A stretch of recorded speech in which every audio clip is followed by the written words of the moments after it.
Greetings, dear listener, and welcome to Mortica Presents FREDtime Stories.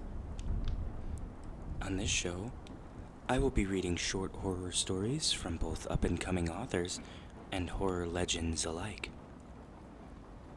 In case you didn't know, I am your host, Dead Fred. I am also the voice of the horror-inspired rock band Mortica. If you haven't already, please consider subscribing, leaving a like and a comment. And if you want to know more about Mortica, please follow us all on our social media accounts. The link is in the description. If you want to support the show and the band, please consider joining our Patreon page. For just $5 a month, you could have access to behind the screams footage, early access to merch and music, as well as a weekly live stream from yours truly. Now, without further ado, let's get into tonight's reading. Tonight's reading comes to us from horror legend Stephen King. Warning: the themes and topics of tonight's reading may be sensitive to some. Listener discretion is advised. The following is a transcript between patient and doctor. The patient complains of a malcontempt. The name of this malcontempt is one you may have heard of. It's the most famous monster in all of the world, and it goes by the name of the Boogeyman.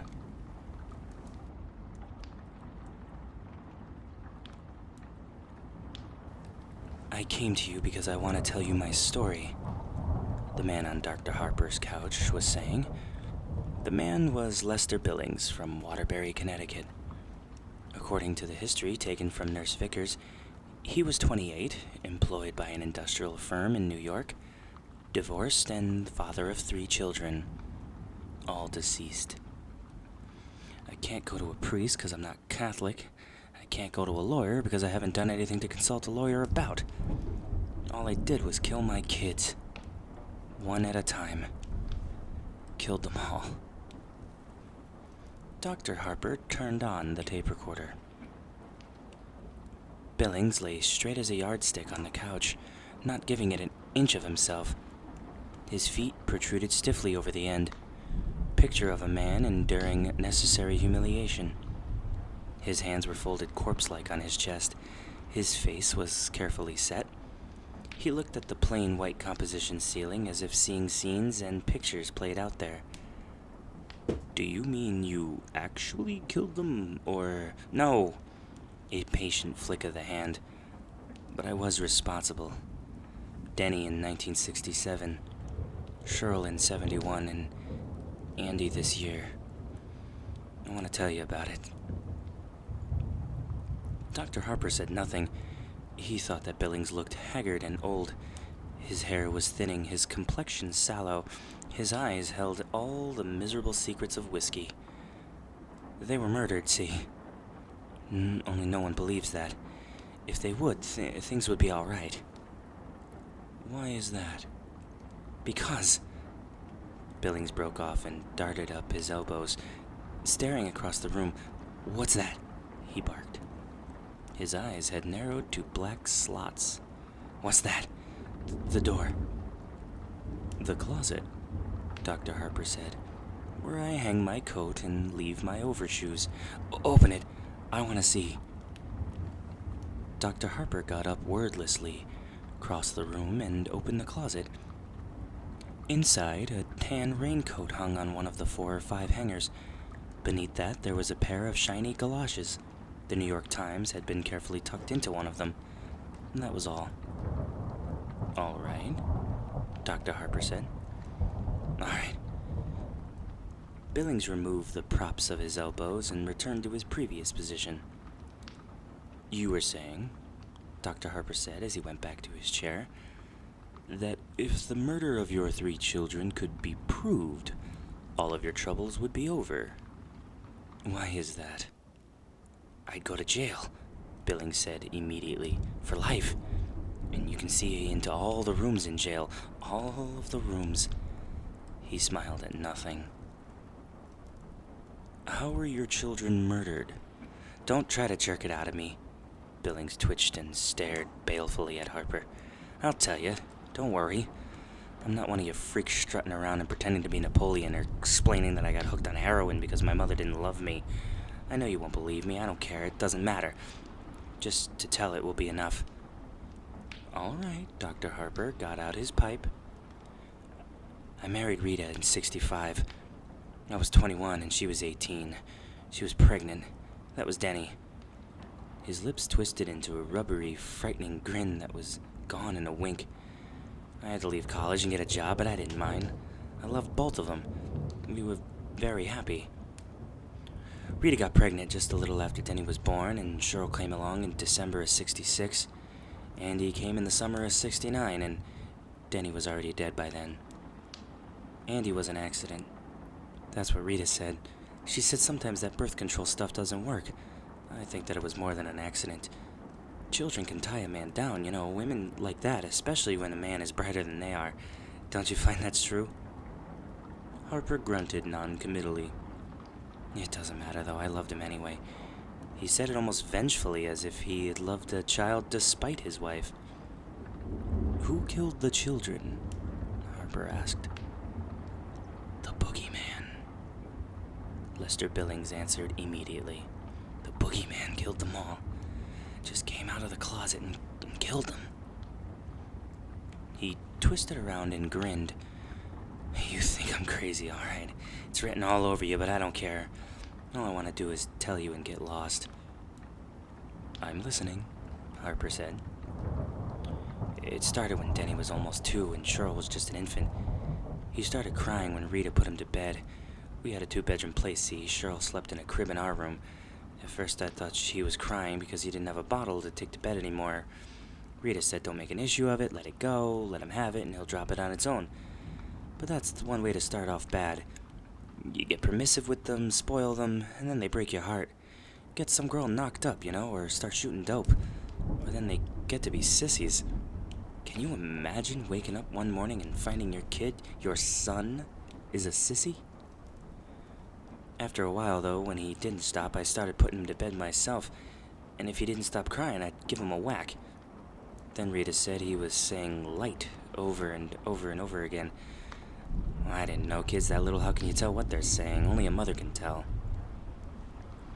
Rita wanted me to put in a nightlight. One of those wall plug-in things with Mickey Mouse or a Huckleberry Hound or something on it. I wouldn't let her. If a kid doesn't get over being afraid of the dark when he's little, he never gets over it. Anyway, he died this summer after Cheryl was born. I put him to bed that night and he started to cry right off. I heard what he said this time. He pointed right at the closet and he said it. Boogeyman, the kid said. Boogeyman, Daddy. I turned the light and went into my room and asked Rita why she wouldn't teach him some word like that. I was tempted to slap her around a little bit, but I didn't. She said she never taught him to say that. I called her a goddamned liar.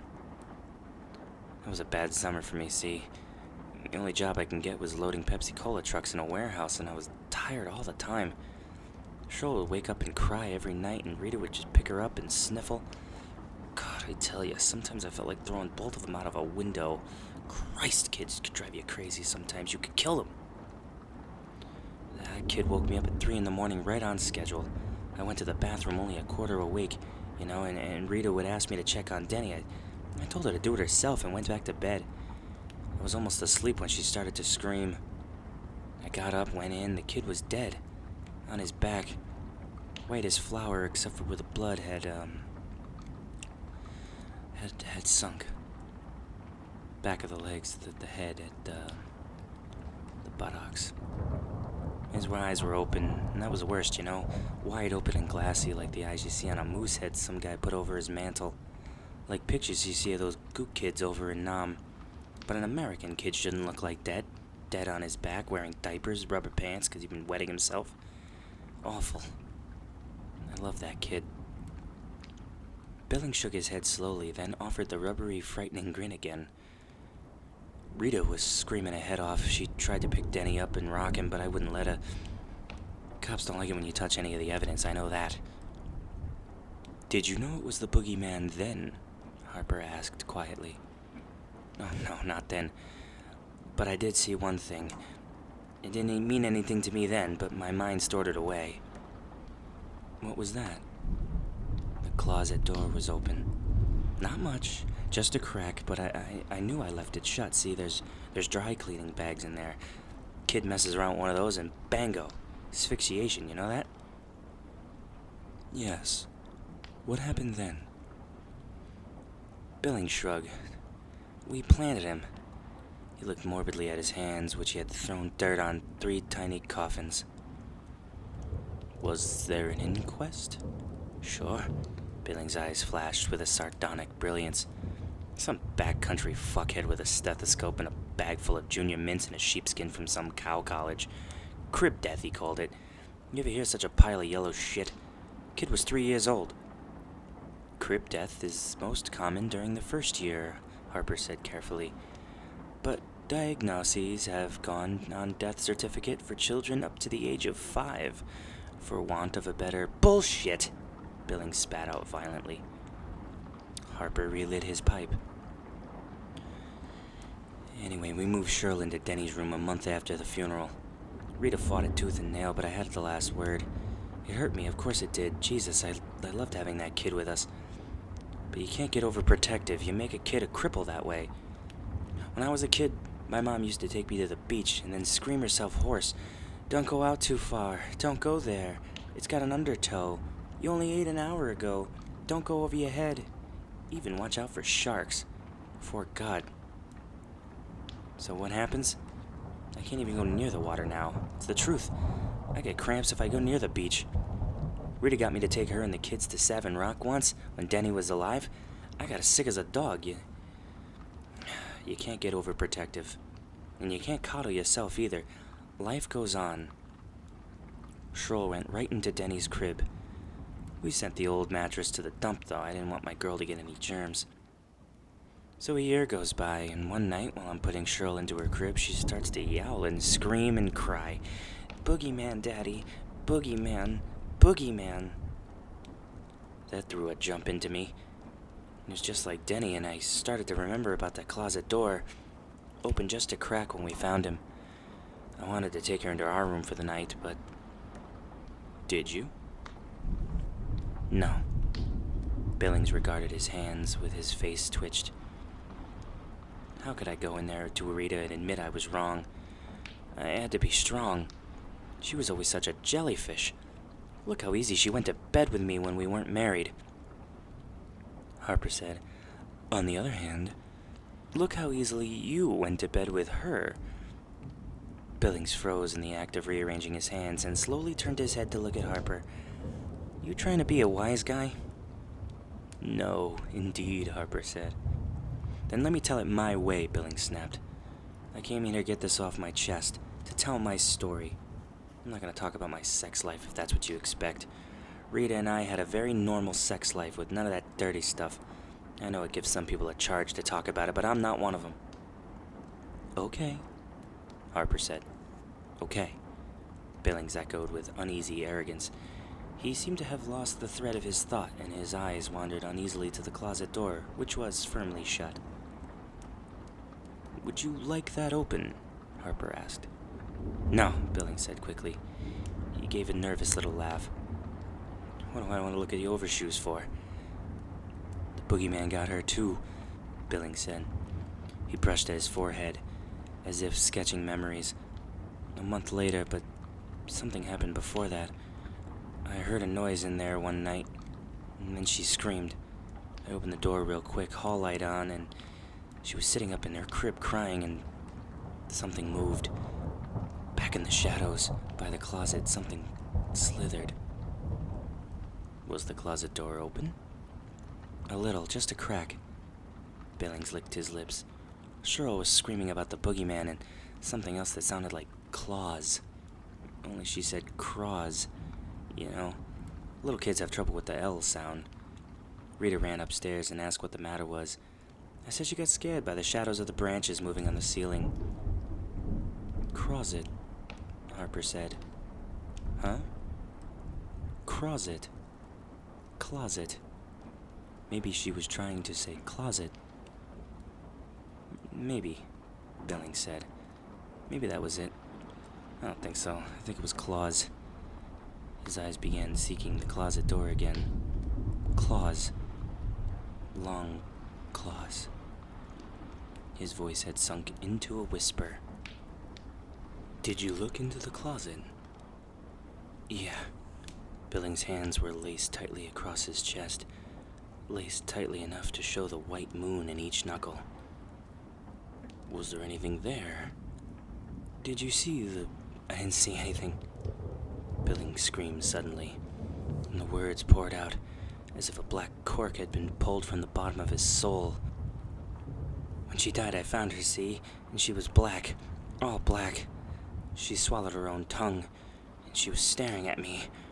Her eyes, they look like those eyes you see on stuffed animals, all shiny and awful, like live marbles. And they were saying, "It got me, Daddy. You let it get me. You killed me. You helped it kill me." His words trailed off. One single tear, very large and silent, ran down the side of his cheek. It was a brain convulsion, you see. Kids get those sometimes, a bad signal from the brain. They had an autopsy at Hartford Receiving, and they told us she choked on her own tongue from the convulsion. And I had to go home alone that night because they kept Rita under sedation. She was out of her mind. I had to go back to that house all alone. And I knew a kid just doesn't get convulsions because their brain frigged up. You can scare a kid into convulsions. And I had to go back to that house where it was. He whispered. I slept on the couch with the lights on. Did anything happen? I had a dream, Billings said. I was in a dark room and there was something, I couldn't quite see it in the closet. It made a noise, a squishy noise. Reminded me of a comic book I read when I was a kid. Tales from the Crypt. You remember that? Christ, they had a guy named Graham Ingalls. He can draw every god-awful thing in the world and some out of it. Anyway, in this story, this woman drowned her husband, see? Put cement blocks on his feet and dropped him into a quarry. Only he came back. He was all rotted and black and green, and fish had eaten away his eyes, and there was seaweed in his hair. He came back and killed her. That's when I woke up in the middle of the night. I thought that it would be leaning over me with claws. Long claws. Dr. Harper looked at the digital clock inset into his desk. Lester Billings had been speaking for nearly half an hour. He said, "When your wife came back home, what was her attitude towards you?" "She still loved me," Billings said with pride. "She still wanted to do what I told her. That's a wife's place, right? This women's lib only makes sick people. The most important thing is that for a person to know there's station in life. That's it." Billings snapped his fingers. "That's exactly it. And a wife should follow her husband. She was sort of colorless for the first 4 or 5 months after, dragging around the house, didn't sing, didn't watch TV, didn't laugh. I knew she'd get over it. But when they're that little, you don't get so attached to them.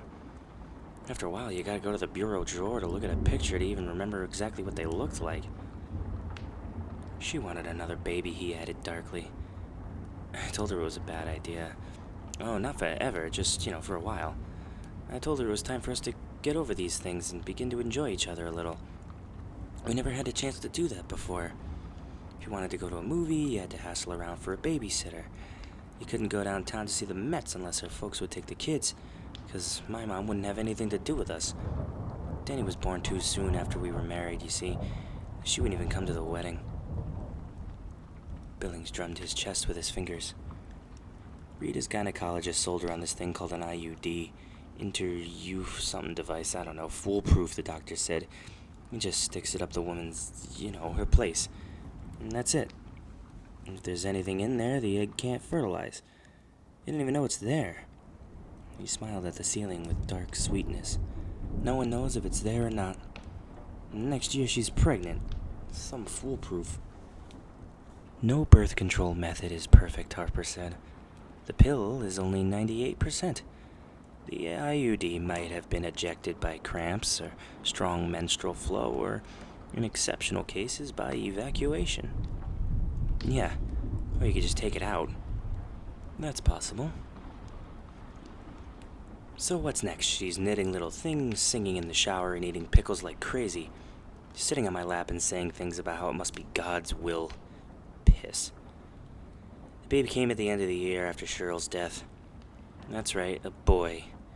She named it Andrew Lester Billings. I didn't want anything to do with it.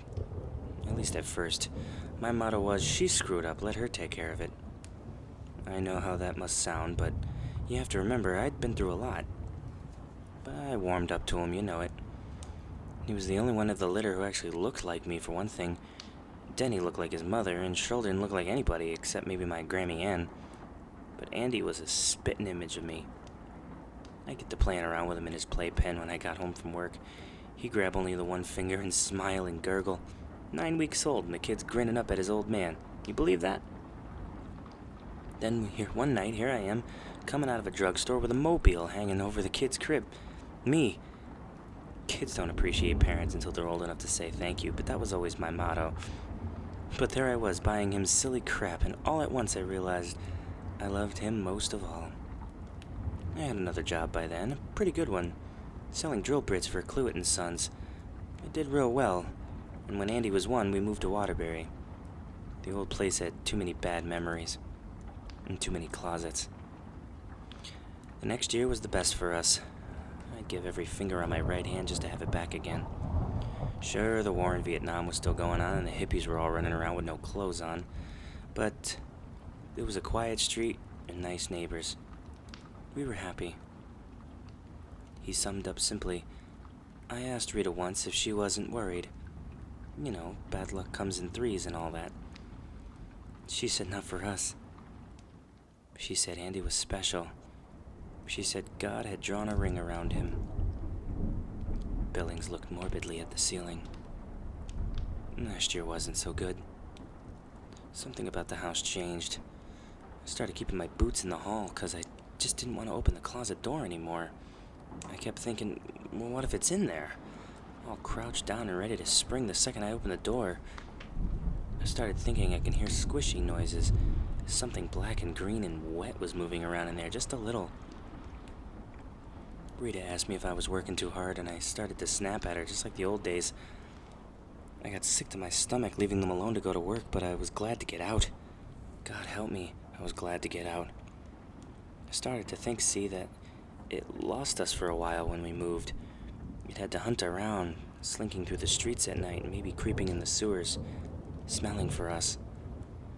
It took a year, but it found us. It's back. It wants Andy. It wants me.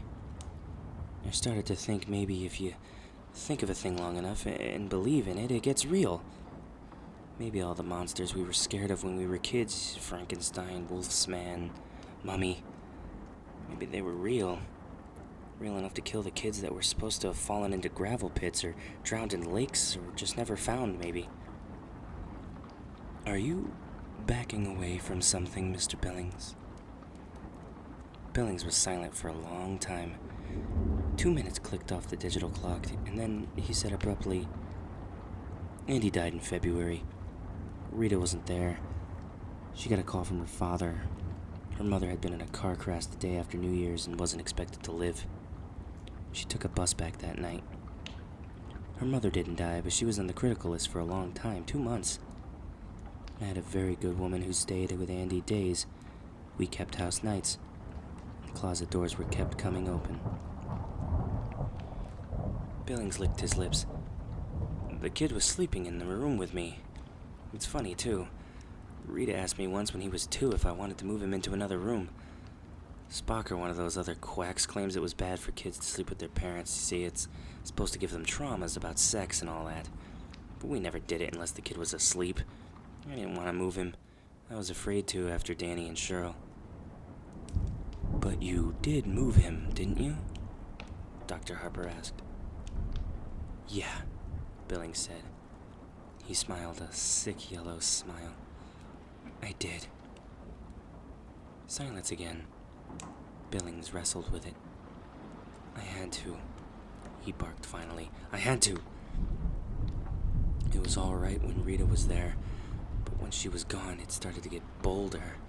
It started... He rolled his eyes at Harper and bared his teeth in a savage grin. Oh, you won't believe it.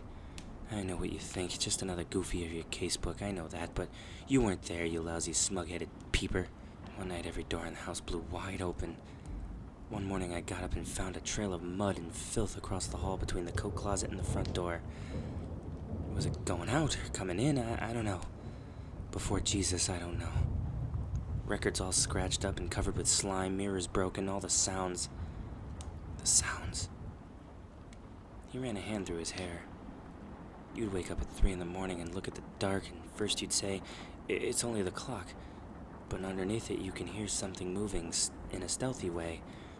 Not too stealthy, because it wanted you to hear it.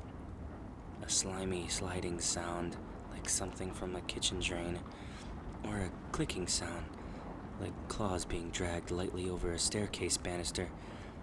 You'd close your eyes knowing that hearing it was bad, but if you saw it, and always you'd be afraid that the noises might stop for a little while, and then there would be a laugh right over your face, and a breath like stale cabbage on your face, and hands on your throat. Billings was paled and trembled. So I moved him. I knew it would go for him, see, because he was weaker. And it did. That very first night he screamed in the middle of the night, and finally when I got up the cojones to go in, he was standing up in bed screaming, "The Boogeyman, Daddy. Boogeyman. Wanna go with Daddy. Go with Daddy." Billings' voice became a high treble like a child's voice. His eyes seemed to fill his entire face. He almost seemed to shrink on the couch. But I couldn't. The childish breaking treble continued. I couldn't. And an hour later there was a scream. An awful, gurgling scream. And I knew how much I loved him because I ran in and I didn't even turn on the light. I ran. Oh, Jesus, God and Mary. It had him. It was shaking him just like a terrier shakes a piece of cloth, and I could see something with awful slumped shoulders and a scarecrow head, and I could smell something like a dead mouse in a pop bottle, and I heard... He trailed off, and his voice clicked back into an adult's range. I heard it when Andy's neck broke. Billings' voice was cool and dead. It made a sound like ice cracking. And then what happened? Oh, I ran. Billings said in the same cool, dead voice. I went to an all-night diner. How's that for a complete cowardice? Ran into an all-night diner and drank 6 cups of coffee. And then I went home. It was already dawn. I called the police even before I went upstairs. He was lying on the floor and staring at me, accusing me. A tiny bit of blood had run out of one ear. Only a drop, really. And the closet door was open. But just a crack. The voice stopped. Harper looked at the digital clock. 50 minutes had passed. Make an appointment with the nurse, he said. In fact, several of them. Tuesdays and Thursdays. I only came to tell my story, Billings said, to get it off my chest. I lied to the police, see? Told them the kid must have tried to get out of his crib in the night, and they swallowed it, of course they did. That's just what it looked like. Accidental like all the others. But Rita knew. Rita finally knew. He covered his eyes with his right arm and began to weep. Mr. Billings, there is a great deal to talk about, Dr. Harper said after a pause. I believe we can remove some of the guilt you've been carrying, but first you have to want to get rid of it.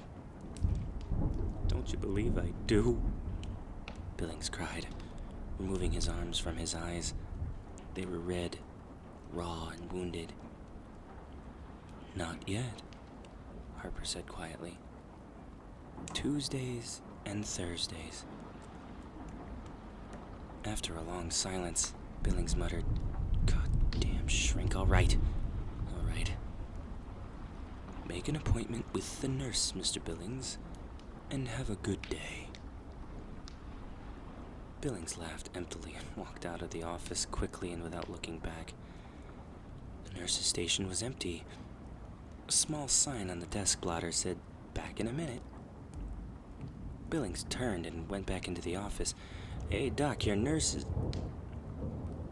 The room was empty, but the closet door was open. Just a crack. "So nice," the voice from the closet said. "So nice." The words sounded as if they might come through a mouthful of rotted seaweed. Billings stood rooted to the spot as the closet door swung open. He dimly felt warmth in his crotch as he wet himself. "So nice," the Boogeyman said as it shambled out. It still held its Dr. Harper mask in one rotted, spade claw hand. "So nice."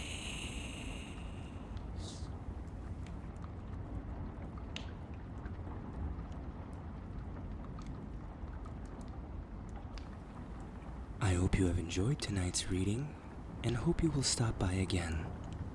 My name has been Dead Fred, and until next time, mortal, stay scared.